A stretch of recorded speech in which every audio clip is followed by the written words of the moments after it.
Magandang umaga, mga bata! Magandang umaga, teacher! Ako nga pala si Teacher J.Ann at kasama ko sila Teacher Jocelyn, Teacher Desiree, Teacher Riza, at kami ang mga guro sa araw na ito. Maaari bang magsitayo ang lahat dahil tayo ay magkakaroon ng pagbungad ng panalangin. Jenny, maaari mo bang pamunahan ang ating klase?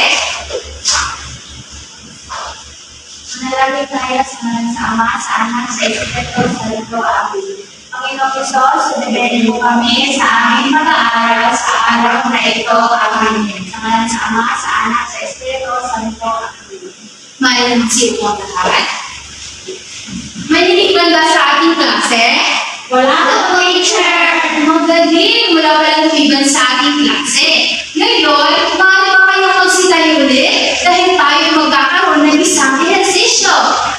Ang pamagat ng ehersisyo ito ay ang iyong lupa. Ngunit, kakantahin natin ito sa tunog ng watermelon. Sino sa inyo ang nakakaalam sa tunog ng watermelon? Me, teacher! Wow, magaling! Magkabali na kayo magsitayo at dahil natin ito gagawin. Sige, ganito lang. Sundan niyo lang si teacher, ha? Teacher! Ganito lang. Anyong lupa ng bansa. Ganyan, magaling. Ng bansa. Bulong at bulungan. Talampas. At bukan. Again, isa pa. Anyong lupa ng bansa. Ng bansa. Bulong at bulan. Talampas. At lampas. Magaling! Yan ang pinamagaling lang ang ating mga sarili. Alam niyo ba kung paano ito gagawin, class? Hindi, teacher! Di mo po maganda dahil marunong si teacher.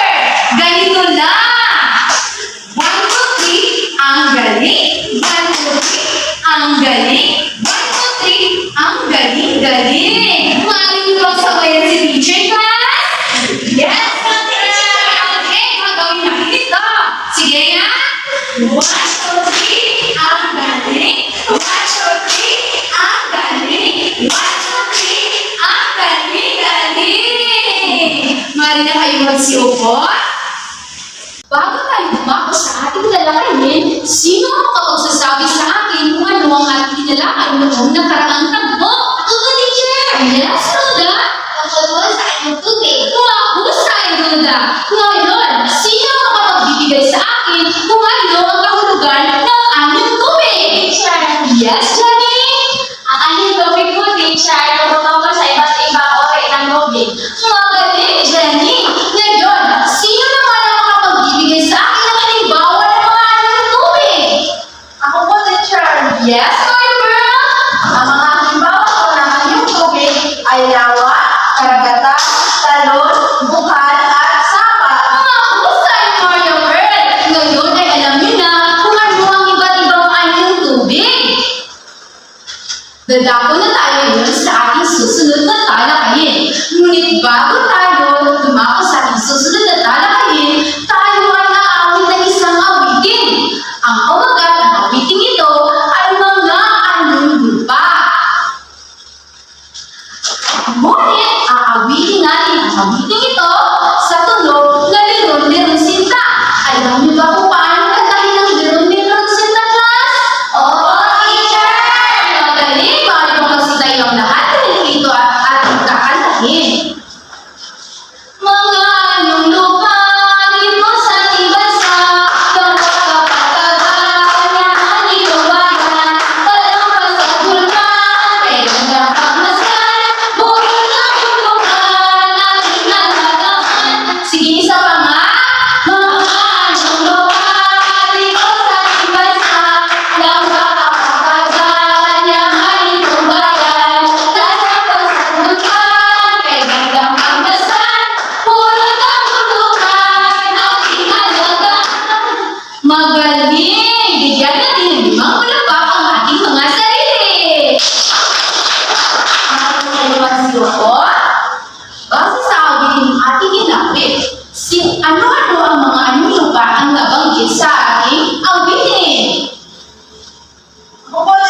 Yes, Marla. Dampak, kapatagan, talampas, bulkan, burol at kabundukan, teacher. Mahusay, bigyan natin ng limang palakpak si Maria Bird. Base sa awiting ating ginamit, ano kaya ang maaaring paksa natin sa araw na ito? Ako po, teacher. Yes, Ruda. Iba-ibang ating lupa po, teacher. Mahusay, Ruda. Ang ating paksa sa araw na ito ay tungkol sa Iba't ibang ang lupa. Maaaring mabasahin? mga anong lupa.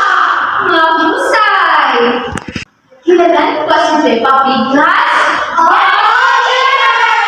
Kilala niyo ba si Peppa Pig?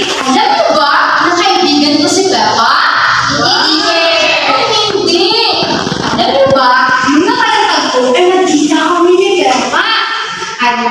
Sa aming pag-uusap, ay sabi niya sa akin na gusto niya raw yung makita at makilala. Ngayon, ay kasama ko si Peppa! Yes! Susubuhin natin mabili si Peppa ng magandang umaga, class? Magandang umaga, Peppa!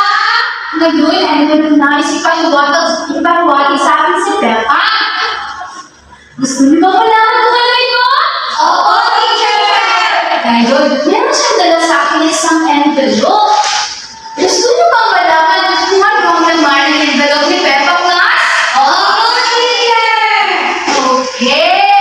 Haluin natin kung ano ang nakalagay sa envelope ni Peppa. Oh, may nakasulat. Maaari ko bang tulungan si teacher kung paano ito basahin, class? Opo, teacher!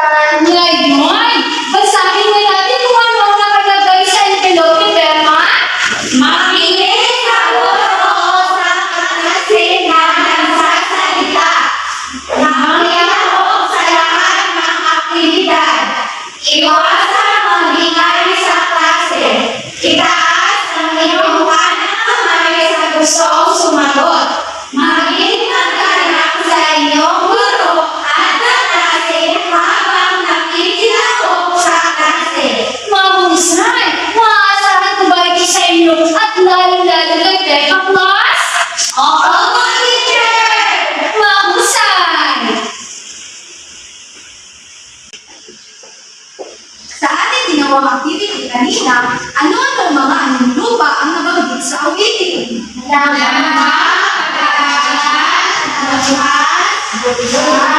Burol at kabundukan. Tama, lahat ng nabanggit ninyo ay mga anong lupa nabanggit rin sa awitin.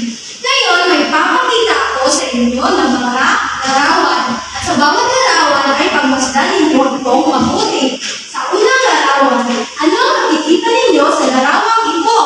Maraming hapon, teacher. Magaling, maraming mga puno at mataas. Kaya sa tingin ninyo, ang anyong lubang ito. Bundok, teacher.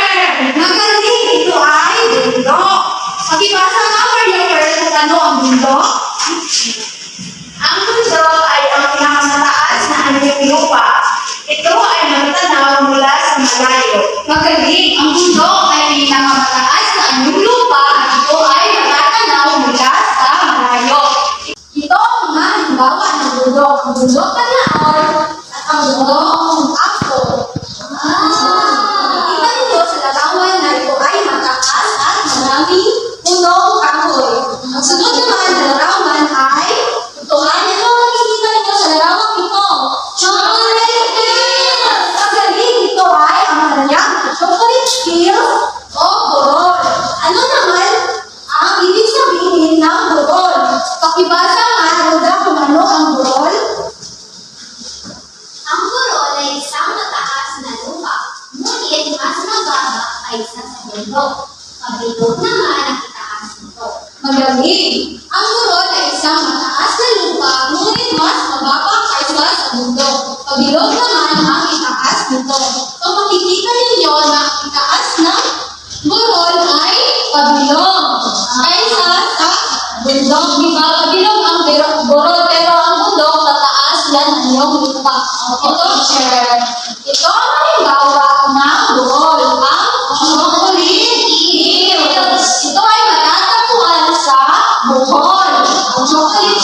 na matanyag sa bukod. Ang ikatlong larawan naman ay, ito ay bulkan. Magaling, ito ay bulkan. Ano sa tingin ninyo paano ninyo ilalarawan ang bulkan? Sumasabog ito, teacher. Magaling, ito ay sumasabog. Pakibasa nga, Jody, kung ano ang ibig sabihin ng bulkan. Bulkan. Ang bulkan ay may anyo at bukis na tulad ng bundok, ngunit maaari itong sumabog anumang oras. Nagbubuga ito ng gas, apoy, lava, abog at bato. Salamat, Jody. So, ang bulkan ay may anyo at hugis tulad ng bundok. Ngunit maaari itong sumabog anumang oras. Nagbubuga ito ng gas, apoy, lava, abog at bato. So, ang bulkan ay tulad ng hugis, bundok. Ngunit, siya ay sumasabog anumang oras. Ito ang halimbawa ng bulkan. Ang bulkan ngayon na makikita sa Albay at ang bulkang Taal na makikita sa Batangas. Naintindihan niyo ba mga bata? Oo, teacher! Ang ikatlong larawan, ano sa tingin ninyo ang larawang ito? Kapatagan! Ito ay kapatagan. Ano ang makikita ninyo sa kapatagan? Malawak na taniman ng palay, so teacher. Magaling, ito ay malawak na taniman ng palay. So pakibasa, Jenny, kung ano ang ibig sabihin ng kapatagan. Kapatagan. Ang kapatagan ay mahaba, patag at malawak sa anyong lupa na maaaring taniman o sakahan. Magaling, ang kapatagan ay mahaba, patag at malawak na anyong lupa na maaaring taniman o sakahan. Ito ang halimbawa ng kapatagan ng kapatagan sa gitnang Luzon. Sa kapatagan, maaaring ito ay patag na anyong lupa. Maaari tayong makatanim ng palay, mais at marami pang iba dito. Ang sumunod na larawan ay ito. Ano sa tingin ninyo ang larawang ito? Magaling, ito ay rice cookies o talampas. Pakibasa nga muna kung ano ang ibig sabihin ng talampas.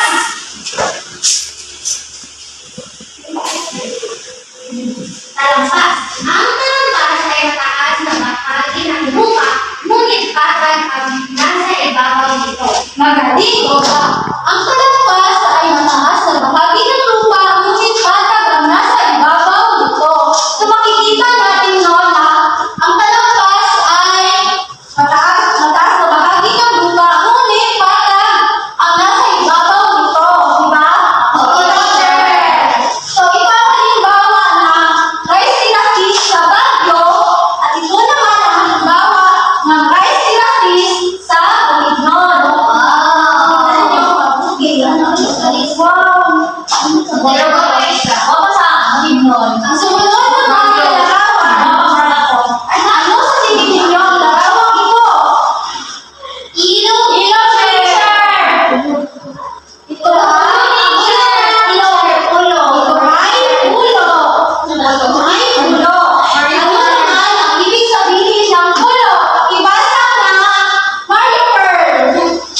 o hanay ng dagat.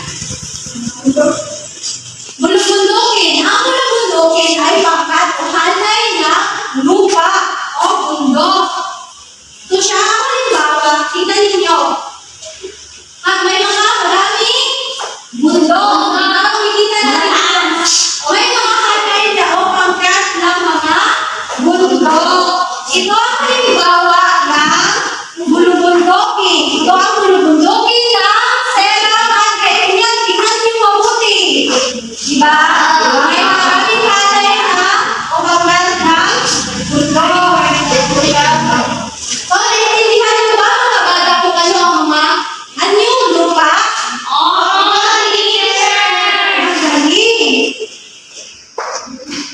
Okay, mga bata, basta sa ating tinalakay ngayon, naintindihan ba kung ano ang mga anyong lupa? Okay, very good. Ngayon, may mga tanong ako sa inyo. Ang gustong sumagot, itaas lamang ang kanang kamay at tumayo ng maayos. Naintindihan ba mga bata?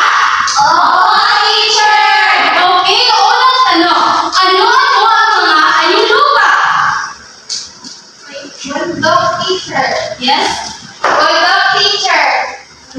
Ano pa? Buro teacher. Okay, very good. Pangalawang tanong. Ano naman ang pinakamataas na anyong lupa? Teacher. Yes, Ruda? Bundok teacher. Okay, very good. Bigyan natin ng 5 palakpak si Ruda at si Judy. 1, 2, 3, 4, 5. Pangatlo, magbigay ng halimbawa ng bundok. Judy? Teacher. Mag-apple teacher. Okay, very good. Okay. At ngayon mga bata, hahatiin ko kayo sa dalawang pangkat. Dito ang unang pangkat at dito naman ang pangalawang pangkat. Bibigyan ko kayo ng mga litrato ng mga anyong lupa. Ang kailangan nilang gawin ay buuin ang mga ito at pumili ng isang representante bawat grupo upang magulat o magpresenta sa inyong mga sagot at sabihin kung ano ang mga kahalagahan nito. Naintindihan ba mga bata? Okay, very good. So, magsimula na kayo.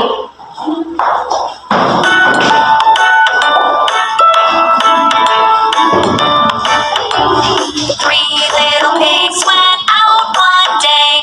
One built a house made out of hay. The other pigs thought it would fall, fall, fall, but the first didn't care at all.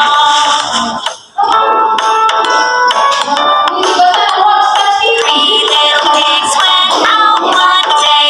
The second used it to build a way. The third pig thought it would fall, fall, fall. It didn't care at all.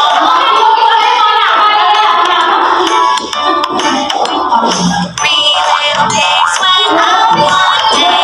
For the third pig, bricks were the way. He knew the house would fall, fall, fall, so the work didn't bother him at all. Then came a wolf who was big and bad. Okay, magsimula tayo sa unang pangkat. Sa aking unang nalaman ay ito ay bulubundukin. Ang bulubundukin ay mahalaga sapagkat ito ang nagsisilbing tahanan ng maraming uri ng hayop. At ang pangalawa ay palampas. Mahalaga ang palampas dahil ito ang pinagkukunan ng mga pananim na nagbibigay ng pagkain sa mga tao. At ang panghuli naman ay ang pulo. Ang pulo, ang mahalagahan ng pulo ay dito naitirahan ang mga tao, halaman, at hayop na hindi nabubuhay sa tubig at sa mga pulo din tayo naghahanap ay ilang pulo. Okay, bigyan natin ng 10 palakpak ang grupo. Unang pangkat. 1, 2, 3, 4, 5, 6, 7, 8, 9, 10. Okay, ang sunod ang sa pangalawang pangkat. Ang unang halaman namin ng buko ay burol. Ang burol ay nagbibigay ng gandahan sa ating kapaligiran. Mahalaga ang burol dahil kapag umulan, nag-absorb siya ng tubig. Ang pangalawang halaman na aming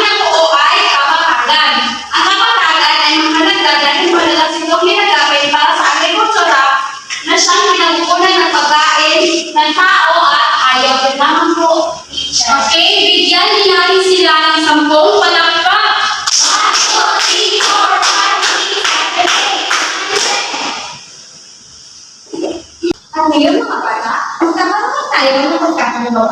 Hatiin ko ang lahat sa dalawang grupo. Ito ang unang pagkat at ito ang pangalawang pagkat. Ang gagawin niyo lamang ay gumawa ng tula patungkol sa kung paano papaalahan ang mga anilipa. Sa tula, dapat may isang saklong at 4 na kapitol. Pagkatapos nun ay ipipresenta niyo dito sa harapan. Bibigyan ko kayo ng materyales na iyong pagsusutan. Bago yan ay basahin mo natin ang pangantayan sa paggawa ng tula.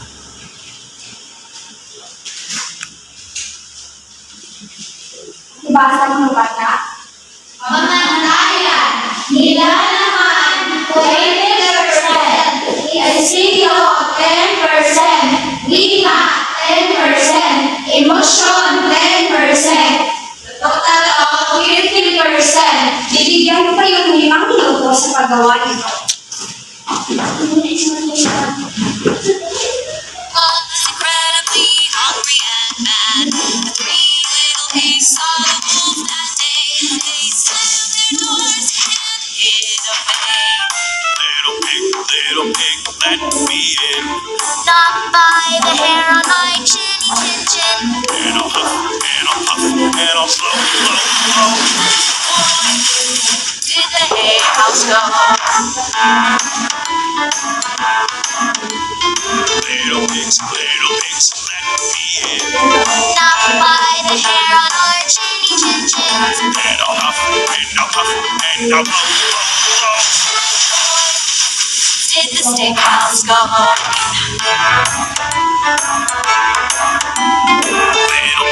Little pigs, let me in. Not by the hair on our chinny chin chins. And I'll huff, and I'll puff, and I'll blow, blow, blow. Tapos na ba ang lahat? And I'll blow, blow, blow. But the bricks surely did not go.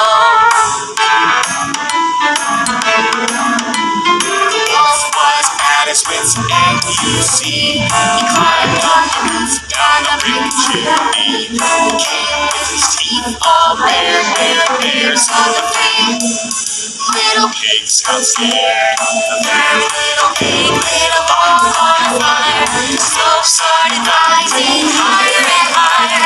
The wolf burned his hairy tail. Ow, ow, ow! Ran out of town. 2 little Sa harap.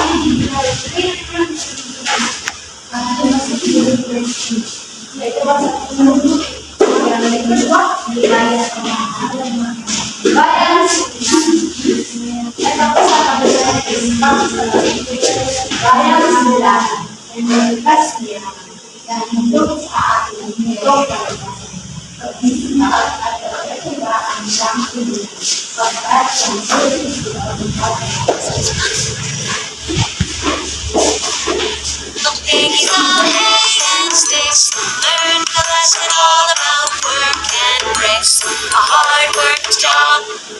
So ngayon mga bata, maaari mo ba aanyahan dito sa harap ang unang pagkat para ipapresenta sa iyong ginawang tula?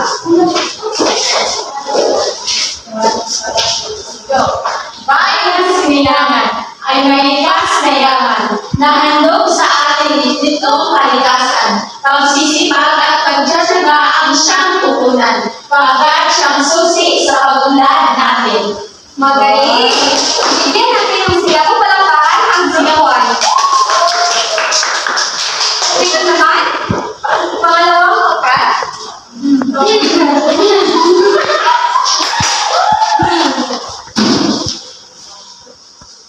Itong kalikasan ay ating pangalagaan. Pangalawang kalikasan. Dahil gusto ng pinagalaman natin, hindi magpapagalitan. Kalinisan ay malinisan ay nagbibigay ligaya at pagmamahalan. Magaling. Bigyan din natin ng sigaw palakpakan ng pangalawang pagkat. Para sa inyong amuspo ay ang group 1 ang binigay ng score sa group 2 at ang group 2 naman ang binigay sa group 1. Sa tingin niyo group 1, ilan medyo sa pangalawang pagkat. Teacher, birthday.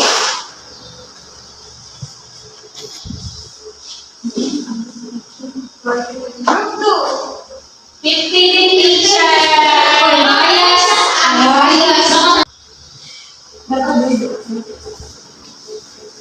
Okay, magaling. So ngayon, upang malaman ko kung may natutunan talaga kayo sa aking talakayan kanina, ay magkakaroon tayo ng maikling pagsusulit. Bibigyan ko kayo ng 3 minuto sa pagsagot sa pagsusulit na bibigay ko. Bago yan, basahin muna natin ang tanong.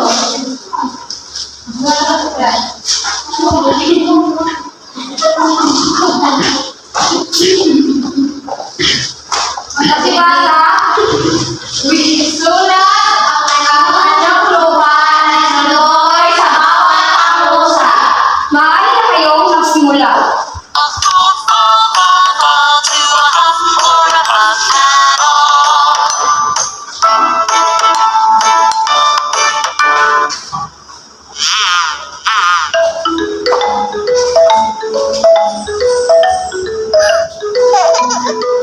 Second used sticks to build a way. The third pig thought it would fall, but the second didn't care at all.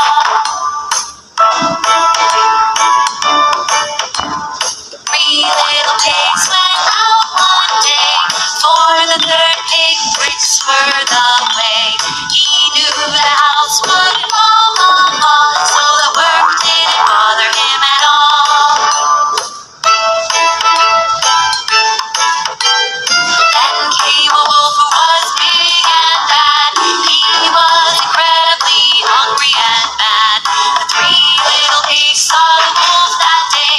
They slammed their doors and hid away. Little pig, let me in.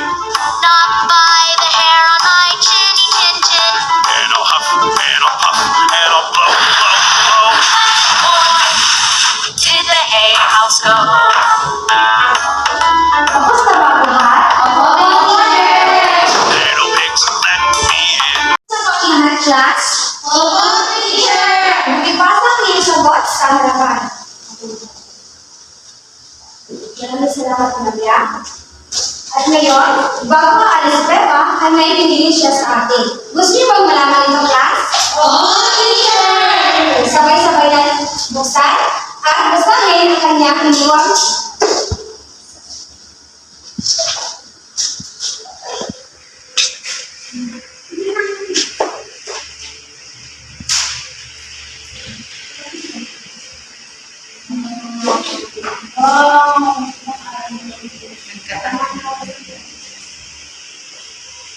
Pakibasa, class. Magiging sa kaderno ng larawan ng anyong lupa. So, ayon kay Pepa, ay gagawa kayo ng tatlong aralin. At ang sunod dito ay magdikit sa kwaderno ng larawan ng anyong lupa. Bago yan, ay may hiniling din si Pepa ang pamantayan sa inyong takdang natin. Pwede niyo bang basahin mga bata? Pamantayan. Paggang halimain, 25%. Nilalaman, 25%. Total of 50%. Maasahan na namin yan ni Pepa sa susunod na pagkikita natin class. Oh, teacher! Okay, maaari bang tumayo ang lahat? Maraming